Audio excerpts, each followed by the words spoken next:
고린도전서 12장 1절에서 11절까지의 말씀 우리 한 절씩 교독하시고요. 마지막 절 11절은 우리 함께 읽겠습니다. 제가 먼저 1절 읽습니다.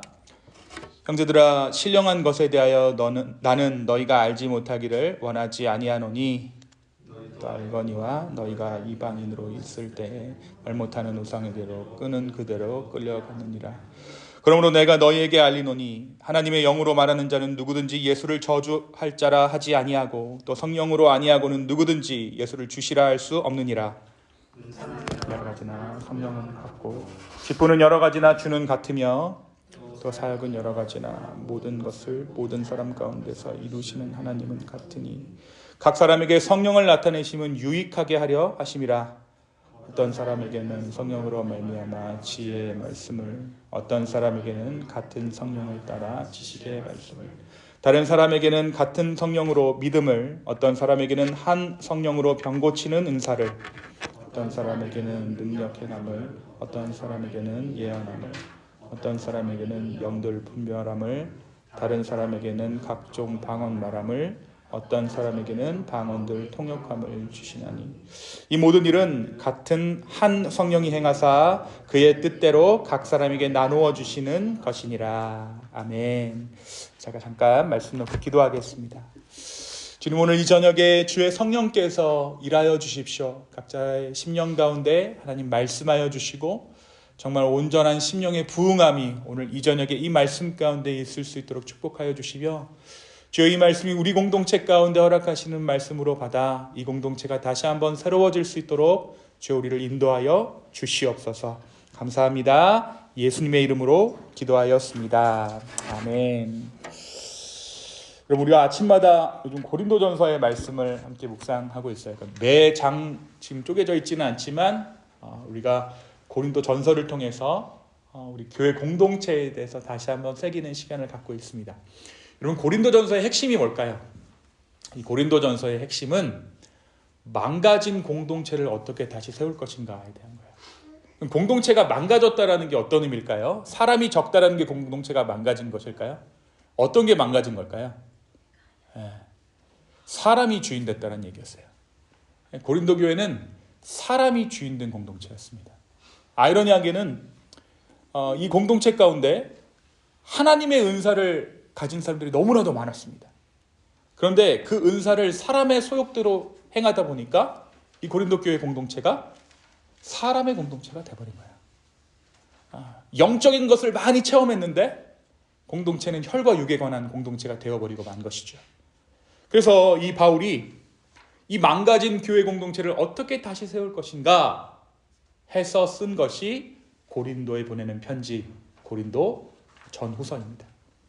그런데 바울은요, 이를 단순히 어떤 교회 재생 프로그램, 또 공동체 재생 운동 이런 식으로 접근하지 않았습니다. 바울이 선택한 방법은 굉장히 클리어했어요. 굉장히 분명했습니다. 공동체가 어떻게 세워진 공동체인지를 다시 세우는 것. 바로 그 본질을 붙드는 것이 바울이 택한 방식이었어요. 교회가 어떻게 세워진 공동체냐. 그것이 가장 정직하고 근본적인 길이었는데 바울이 그것을 택했다는 것이죠. 바울은 그리스도의 십자가 복음을 다시 고린도 교회 가운데 전하고자 했습니다. 그것밖에는 이 고린도 교회를 살리는 방법이 없다라는 거죠. 다른 어떤 프로그램이 아니라 다시 우리 한번 좀 잘해보자라는 동료의 말이 아니라 그리스도의 복음을 다시 고린도 교회 가운데 전해야겠다. 그것이 바울이 택한 교회 공동체의 회복 방법이었습니다. 그런데 고린도 교회는 어떤 문제가 있었을까요? 첫 번째, 안 좋은 건 다 있는데 첫 번째는 파벌이었습니다. 파벌 싸움. 당파를 짓고 나뉘어서 싸우고 있었어요. 어떻게 당파를 나눴다고 말씀 기록하죠? 나는 아볼로파야, 나는 게바파야, 나는 바울파야, 나는 그리스도파야. 서로 파벌을 나눠서 싸우기 시작했다라는 거죠. 음행과 도덕적인 타락이 있었고요. 예배와 성찬의 왜곡이 있었습니다. 예배와 성찬의 왜곡은 오늘 말씀 가운데, 오늘 본문이었죠.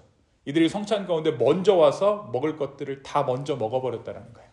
예전에 성찬은 지금처럼 빵을 조금 떼고 포도주를 조금 떼는 것이 아니라 실제적으로 공동체 식사를 성찬이라고 했어요. 그런데 먼저 와서 막 먹어버리는 거예요. 그리고 내가 하나님의 은혜를 더 많이 받았다고 주장하는 것이죠. 그럼 어떻게 됩니까? 뒤에 오는 사람들은 당연히 못 먹는 거예요. 근데 여러분 생각해 보세요. 교회에 뒤에 지금 수현 집사님 뒤에 들어왔는데 왜 뒤에 들어옵니까? 일하다 보니까 뒤에 들어오잖아요. 그러니까 교회 공동체 가운데 노동자 계층으로 있었던 사람들은 성찬에서 오히려 제외되는 거예요. 그러니까 배려하지 않고 먹을 것들을 이미 다 먹어버렸다라는 것입니다.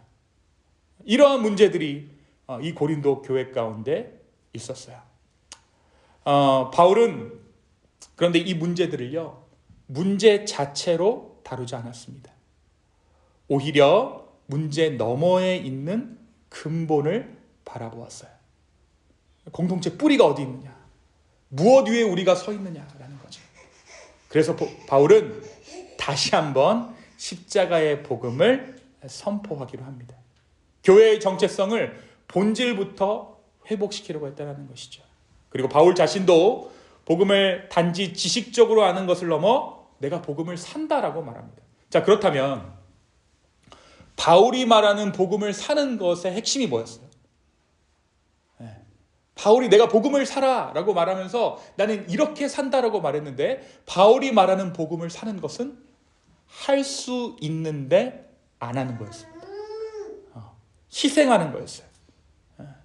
복음은 할 수 있는데 안 하는 것. 왜 안 하느냐? 다른 사람의 눈에 거리낄까 봐, 다른 사람들이 예수 그리스도를 받아들이는데 방해가 된다면 내가 기꺼이 내 자유를 속박하고 포기하겠다. 그것이 복음이야, 복음의 삶이야 라고 바울이 이야기한 것이죠. 실제로 바울이 그렇게 살았잖아요. 그렇죠? 사도권도 있었고 로마 시민권도 있었던 그가 자신의 모든 자유를 속박하고 그리스도의 제자로 그렇게 살아가고 있었다라는 것입니다. 여러분, 그래서요, 복음은 할 수 있는데 안 하는 것입니다. 여러분, 우리가 요즘 어떤 세상을 살아갑니까? 할 수 있는 대로 일단 다 지르고 보잖아요. 우리 하나 키우는 부모, 우리 하나가 좋아한다 그러면 진짜 무슨 빚이라도 내서 빠방하게 밀어주고 싶은 것이 부모된 심정이죠. 그런데 안 하는 거예요. 왜? 그리스도의 공간을 남겨놓는 겁니다.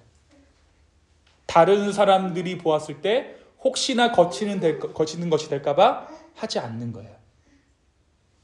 기꺼이 그것을 포기하는 것입니다. 왜? 복음 때문에. 십자가 때문에. 자, 바울은 우리가 속한 교회 공동체가 어떠한 기초 위에 세워졌으며 또 누구에 의해 세워진 공동체인지 올바로 깨달을 때야 비로소 교회 안에 참된 소망이 피어날 수 있다고 기대했습니다. 자, 그렇다면 여러분, 교회 공동체가 망가지는 이유는 무엇일까요? 복음이 없기 때문에, 그리스도의 십자가를 오해하기 때문에. 자, 그래서요, 바울은 교회를 세우시는 분이 오직 예수 그리스도이심을 분명히 아는 데 있다라는 것을 깨닫고 복음 전하기 시작한 거예요. 자, 그럼 어떤 일이 일어날까요? 여러분, 사람이 어떤 프로그램을 돌리면요, 계속해서 사람이 드러나게 돼 있겠죠. 근데 복음을 전하면 어떤 일이 일어나는가? 복음이 목회를 하기 시작합니다. 자, 예를 들어서 제가 윤석 집사님이 예배 드리는 행실이 마음에 안 들어요. 그 집사님 왜 그렇게 예배 드리시고 그러세요? 제가 말을 하면 상처가 되잖아요.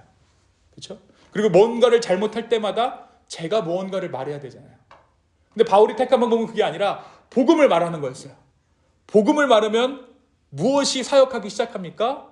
복음이 일하기 시작하는 거예요. 예수 그리스도가 일하기 시작하는 거예요. 바울이 이 방법을 택했다라는 것이죠. 여러분, 고린도 교회는 초대 교회들 가운데서도 가장 은사가 풍성한 공동체였습니다. 여러분, 은사가 풍성하다는 것은 무엇입니까? 기프트가 풍성하다는 거예요. 하나님께로부터 많은 선물을 받았다는 거예요. 하나님께로부터 충분하고도 넘치는 선물을 받았다는 의미입니다. 다시 말해 하나님께서 특별히 이뻐하셨고 특별한 은혜를 부어주신 그 어떤 공동체보다도 큰 은혜를 경험한 공동체가 바로 이 공동체 고린도 교회였어요. 그런데 안타깝게도 이들의 풍성함은 축복으로 이어지지 못했습니다. 오히려 은사는 분열과 갈등의 씨앗이 되어버렸습니다. 어떤 이들은 방언 몇 개 해? 난 2개 정도 하는 것 같아. 난 방언 넌 2개밖에 못해. 나는 방언도 하지만 통변도 해. 번역도 할 수 있어. 또 어떤 이들은 예언을 자랑하며 서로를 비교하고 경쟁하기 시작했습니다. 본래 은사는 공동체를 세우기 위한 성령의 선물이었지만 고린도 교회는 그 은사를 자신을 높이는 자랑의 도구로 삼아버렸다는 것이죠. 바울도요, 고린도 교회 가운데 성령이 있다는 것을 부정하지는 않아요. 3절 말씀 한번 볼까요? 3절 말씀 우리 다 같이 한번 읽겠습니다. 시작. 그러므로 내가 너희에게 알리노니 하나님의 영으로 말하는 자는 누구든지 예수를 저주할 자라 하지 않고 또 성령으로 아니하고는 누구든지 예수를 주시라 할 수 없느니라. 고린도 교회 가운데 성령이 있다는 거예요. 너희가 다 예수를 주라고 고백하지 않느냐? 이것이 성령의 은혜가 아니고 무엇이겠느냐? 그런데 정말 위험한 것이 있습니다. 사람이 성령을 부린다라고 생각했을 때 그 교회 공동체는 망가지는 거예요. 성령이 교회 공동체를 운영하는 것이 아니라 사람들이 성령을 부린다라고 생각했을 때 교회는 사악해지는 거예요. 그렇죠? 타락할 수 있는 가장 극심한 타락을 바로 이때부터 겪기 시작한다는 것이죠. 고린도 교회가 이와 같았습니다. 공동체 안에서 오히려 관계는 깨어졌고요. 공동체는 점점 무너져 내렸습니다. 기도하는 이들이 교회를 분열을 일으켰고요. 예언하는 이들이 성도들에게 상처를 주는 일이 다반사가 되었습니다. 딱 보자마자 이렇게 얘기하는 거예요. 너의 앞길이 보여. 너 그런데 이거 조심해야겠더라.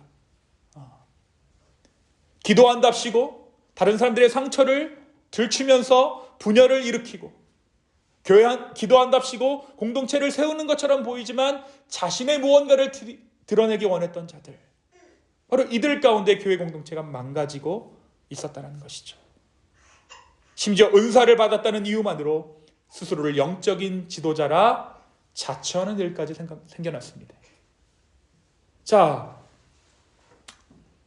여러분, 은혜가 왜 주어졌습니까? 은혜는요, 섬기라고 주어진 거예요. 낮은 자로서 은혜를 사모하던 겸손한 영성은 사라지고 서로를 판단하고 서로 위에 서려는 영적인 교만이 자리 잡기 시작했다는 거죠. 자, 사도로 부름받은 바울은 고린도 교회를 면밀히 진단했습니다. 그가 보기에 이들의 문제는 단순히 어떻게 은사를 사용할 것인가라는 기술적 오해가 아니었습니다. 바울은 훨씬 더 본질적인 질문을 던졌어요. 이 공동체가 누구를 위해, 누구에 의해, 어떤 기초 위에 세워졌는가? 바로 이 질문에 대한 올바른 이해가 부재하다는 것이 바울이 내린 핵심적인 진단이었습니다. 여러분, 우리 기쁨의 교회가 누구에 의해 세워졌습니까? 네, 예수 그리스도에 의해 세워졌습니다. 어떤 기초 위에 세워졌습니까? 복음의 반석 위에 세워졌습니다. 고린도 교회가 이것을 잊어버린 거예요. 그러니까 어떻게 됩니까? 사람의 공동체가 되기 시작했다는 것이죠. 결국 공동체의 뿌리를 잃어버린 상태, 이것이 바울이 고린도 교회를 바라보며 느낀 가장 깊고 치명적인 위기였습니다. 자, 바울은 공동체의 상처와 혼란을 정면으로 마주하면서도 단순한 봉합이나 프로그램적인 개혁을 시도하지 않았습니다. 그는 문제를 문제 자체로 다루지 않았습니다. 오히려 문제 너머에 있는 본질을 향해 나아갔습니다. 그리고 그 본질은 언제나 복음이었습니다. 십자가였습니다. 바울은 문제의 핵심을 짚어내고 그것을 파고들기 시작해요. 복음을 다시 전하고 교회의 정체성을 본질로부터 새기는 일에 집중했다는 것입니다.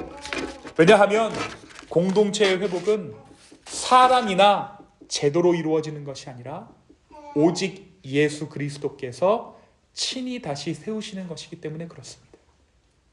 자, 그런 의미에서 오늘 말씀은 우리가 이렇게 얘기하죠. 이 본문 가지고 설교를 할 때 어떻게 설교하냐면, 자, 우리 참 많은 은사를 받았으니까 이 은사 가지고 공동체를 세워봅시다. 자, 우리 중에는 이런 은사도 받았고 저런 은사도 받았지요 라고 말하는 사람들이 있어요. 물론 이 고린도전서 12장이 그런 은사에 대한 이야기를 하고 있는 것은 맞아요. 하지만 이 고린도전서 12장은요, 단순한 은사를 나열해 놓은 것이 아닙니다. 은사 중에 이런 은사들이 있구나라고 소개하는 것이 아니에요. 그것은 다른 본문에 더 깊고 자세하게 소개되어져 있죠. 오늘 이 말씀을 통해 바울은요, 이 은사를 주시는 분이 누구인가라는 거예요. 4절에 보니까 네, 은사는 여러 가지나 성령은 같고, 5절에 보니까 직분은 여러 가지나 주는 같으며, 6절에 또 사역은 여러 가지나 모든 것을 모든 사람 가운데서 이루시는 하나님은 같다라고 먼저 말하는 것입니다. 그리고 그 안에서 어떤 사람에게는 성령으로 말미암아 지혜의 말씀을 주셨고, 어떤 사람에게는 같은 성령을 따라 지식의 말씀을 주셨고, 믿음을 주셨고, 병 고치는 은성을 주셨고, 능력 행하는 은사를 주셨다라고 주장하고 있는 거예요.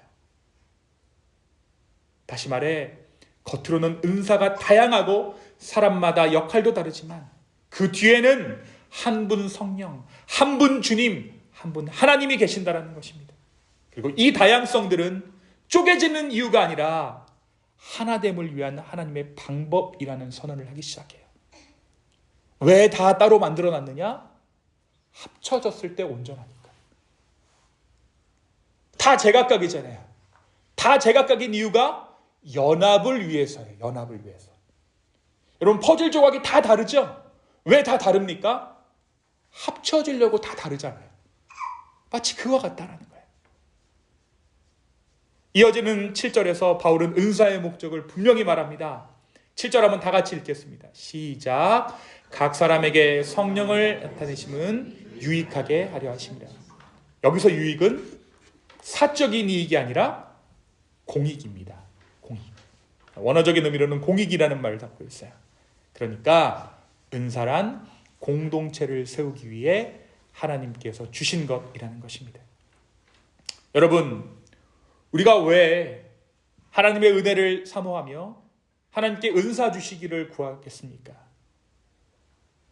또 우리가 하나님, 내 신앙이 좀 자랐으면 좋겠습니다. 내 신앙이 조금 확고했으면 좋겠습니다라고 기도하기도 하죠. 내 신앙이, 하나님, 나의 연약한 신앙이 확고해지기를 원합니다. 성장하기를 원합니다라고 기도합니다. 하나님 앞에 소망을 품죠. 바울은 이 모든 소망의 이유가 다른 일을 이롭게 하는 데 있다라고 고백하는 거예요. 나의 성장은 다른 이의 유익과 맞닿아 있을 때 비로소 온전해진다. 각 사람에게 성령을 나타내심은 공익을 위함이라. 성령께서 교회 가운데 여러 가지 다양함을 허락해 주셨지만 그 다양함은 하나됨을 위한 도구로 주어졌다는 의미입니다. 바로 이것이 바울이 고린도 공동체를 향해 던진 메시지입니다. 다시 복음으로 돌아가라. 교회의 기초는 인간의 탁월함이나 은사가 아니라 예수 그리스도다. 여러분, 우리 교회가 참 분위기 좋잖아요. 그렇죠? 따뜻한 공동체다. 성도 간의 교제가 살아있다. 근데 잊지 말아야 할 것이 있어요. 여기 뭐예요? 교회예요. 예배 공동체입니다. 하나님을 예배하는 공동체. 예배를 사모하는 공동체고 기도하는 공동체입니다. 우리는 이 시점에 우리 스스로에게 물어야 돼요. 이 교회 공동체가, 이 기쁨의 교회 공동체가 복음 위에 서가고 있는가? 인간의 어떤 탁월함이나 은사 가운데 서려는 시도를 하고 있지는 않는가? 단지 우리 아이들에게 뭔가 좀 더 좋은 나은 서비스를 제공하려고 애를 쓰고 있지는 않는가? 생각해 봐야 한다는 것이죠. 사랑하는 성도 여러분, 오늘 바울이 고린도 교회를 향해 던졌던 이 메시지는 단지 오래전 한 교회에만 해당되는 말씀이 아닙니다. 지금 이 자리에 앉아있는 이 기쁨의 교회에도 동일하게 주어지는 하나님의 말씀인 줄로 믿습니다. 여러분, 우리가 속한 교회 역시 완전하지 않습니다. 때로는 서로의 다름이 불편하게 느껴지고요. 나와는 다른 방식으로 일하는 사람들로 인해 마음이 상할 때도 있죠. 왜 그 일을 저렇게 하지? 그런데 바울의 가르침은 분명합니다.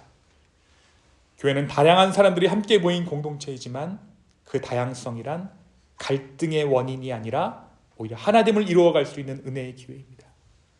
왜냐하면 우리 모두를 부르신 분은 한 분이시고 우리 각자에게 서로 다른 재능과 성격, 은사를 주신 성령님은 공동체를 나누시려는 분이 아니라 우리를 더욱 아름답고 풍성하게 엮어가시는 분이기 때문에 그래요. 여러분, 우리 교회가 많이 변화하잖아요. 변화하고 있잖아요. 그렇죠? 저는 확신합니다. 이 교회 공동체, 이 기쁨의 교회가 더 많이 성장할 거예요. 예. 그런데 우리가 변화의 시기를 지날 때마다 사탄은 언제나 그 틈을 노려요. 외적인 갈등보다 더 위험한 것은 우리 공동체가 본질을 놓쳐버린 채 외형만 커져가는 거예요. 외형만 커져가는 것을 우리의 목적으로 삼는 거예요. 본질은 놓쳐버리는 것이죠. 그래서 중요한 것은 단지 다시 우리가 친밀해지는 것이 아닙니다. 우리는 본질로 돌아가야 합니다. 복음으로 돌아가야 돼요. 그러므로 오늘 우리는 우리 스스로에게 진지하게 물어야 합니다. 여러분, 제가 이렇게 생각해 봤어요.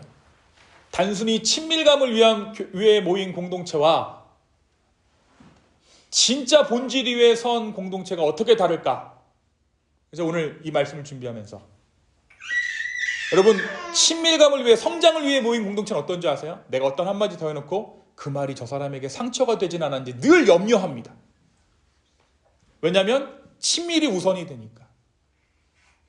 서로가 그런 것들로 신경 쓸 일이 너무나도 많은 공동체인 거예요. 근데 여러분, 본질 가운데 선 공동체는 어떻습니까? 진심으로 서로에게 조언할 수 있고 그 조언을 그리스도 안에서 소화하는 공동체예요. 그리고 그 문제를 가지고 하나님 앞으로 나아가는 공동체가 진짜 공동체입니다. 우리 교회 공동체가, 우리 기쁨의 교회가 나아가야 할 방향은 바로 이러한 방향인 것 같아요. 제가 생각해 보니까 공동체에 대한 설교를 잘 하지 않았더라고요. 왜 안 했는지 아세요, 여러분? 저는 어떤 공동체를 만드는 것에 목적을 두지 않았어요. 제가 잘했다라는 것이 아니라 어떤 모양으로 이 공동체를 만들어야겠다라고 생각하지 않았습니다. 단지 저는 복음을 좀 전해야겠다. 복음을 어떻게 하면 좀 쉽게 설명할 수 있을까라고 생각했어요. 그래서 처음에 제가 이 교회 공동체, 기쁨의 교회에 왔을 때 다른 목사님들이 얘기하기를 가자마자 비전을 선포하고 어떤 공동체가 되어야 될지 먼저 그것을 제시하는 것이 목회자의 몫이라고 말했지만 저는 그렇게 안 했습니다. 그것이 저에게는 그렇게 큰 의미가 있지 않았기 때문에. 여러분, 교회 공동체가 어떻게 되는 것에 하나님께서 관심이 있는 것이 아니에요. 각 사람이 은혜 가운데, 각 사람이 복음 위에 서 있는가? 복음을 알고 있는가? 그것이 바로 주님의 마음이기 때문에. 사랑하는 성도 여러분, 오늘 우리가 다시 십자가 앞에 서야 하는 줄로 믿습니다. 나를 위해 모든 것을 내어주신 그리스도의 사랑을 바라볼 때 우리는 비로소 진정한 공동체를 이 땅 가운데 세워나갈 수 있습니다. 사랑하는 성도 여러분, 교회는 프로그램이나 구조로 세워지지 않습니다. 교회는 오직 복음으로 세워집니다. 복음은 우리로 하여금 자랑을 내려놓게 하고요, 서로의 다름을 품게 하고요, 공동체의 유익을 위해 기꺼이 자신을 드리게 합니다. 그리고 때로 교회는 내가 복음을 알기 때문에 라는 마음으로 건넨 한마디 이해 또한 조심스러운 사과의 제스처 하나에 의해 다시 세워지기도 합니다. 그리고 바로 그런 공동체 안에서 성령께서는 지금도 살아 역사하고 계십니다. 저는 이 기쁨의 교회가 이러한 공동체, 복음의 공동체 되기를 소망합니다. 다른 어떠한 것을 내세우는 것이 아니라 이 기쁨의 교회가 복음 위에 서 있다. 사람 수 많은 것으로 어떤 교회의 분위기를 자랑하는 그러한 교회 공동체가 아니라 예배 공동체로, 복음을 살아내는 공동체로 온전히 이 마지막 때를 살아갈 수 있는 저와 여러분 되기를 예수님의 이름으로 축원합니다. 이 시간 함께 기도하시겠습니다.